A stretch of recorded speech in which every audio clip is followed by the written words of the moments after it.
So you just finished the National Security Council meeting. Do you know what transpired? Today's meeting was convened by the President as a continuation of the meeting that took place last week to discuss the technical issues and the taskings that were given to the various security agencies. The meeting deliberated on all those issues after the brief by the National Security Advisor, which is usually the procedure.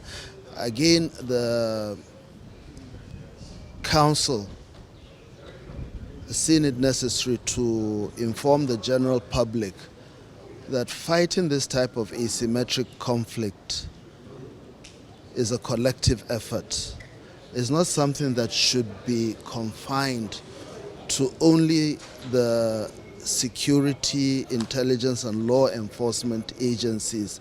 When we keep saying whole of society approach, whole of government approach, to get a whole of nation approach, what it means is that everybody has to partake in this enterprise. The truth is that no country can ever overcome the difficulties of an asymmetric conflict by virtue of the fact that the enemy of the state is embedded within the population, within the wider society. It is true that the local people are averse, they're scared, they're worried, and there's no confidence. That is understandable.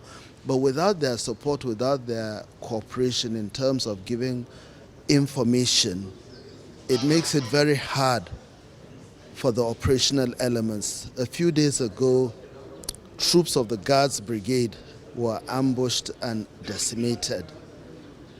Had there been a collective effort by way of just snippets of information, we might have averted that incident. That is not to say that the responsibility is for those outside the security domain. It's a collective responsibility. Furthermore, Council is also concerned about the nature of media reporting incidents with regards to insecurity. It is important for the media to understand that certain reports being generated by the media, either the manner in which they report, can also aggravate this delicate situation. So Council is urging the media to be very careful in whatever it reports. Whatever gets out to the public space can have a debilitating effect on the population. Equally, the political elite is also urged to take into account the consequences of utterances, especially from people who have established a reputation, people who are considered leaders of thought, people who are considered to have some kind of influence in society. Whatever goes out may be harmful, not just to the government, if that is the intention, which I doubt may not be a deliberate thing, but at the end of the day, it will affect the wider society. We are in a very difficult situation.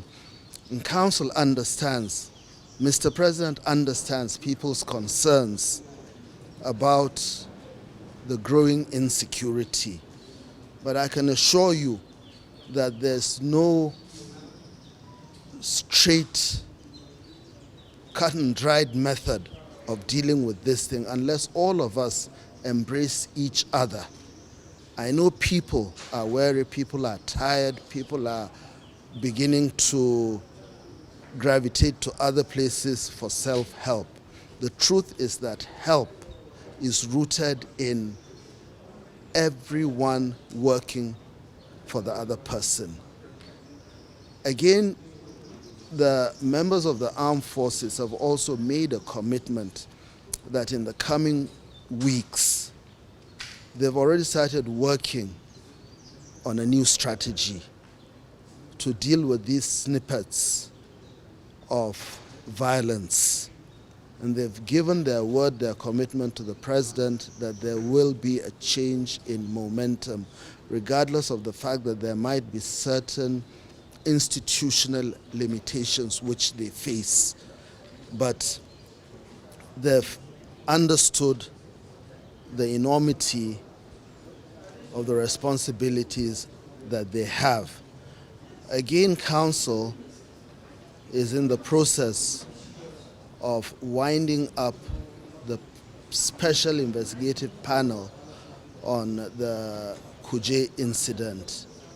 And the idea is to come up with recommendations, hold those who are supposed to be held accountable for their deeds, and to ensure that this type of thing never, ever, ever happens again in this country.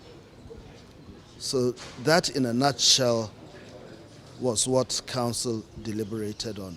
Thank you very much. So there are concerns out there that Abuja, the nation's capital, is under siege. How genuine is that concern?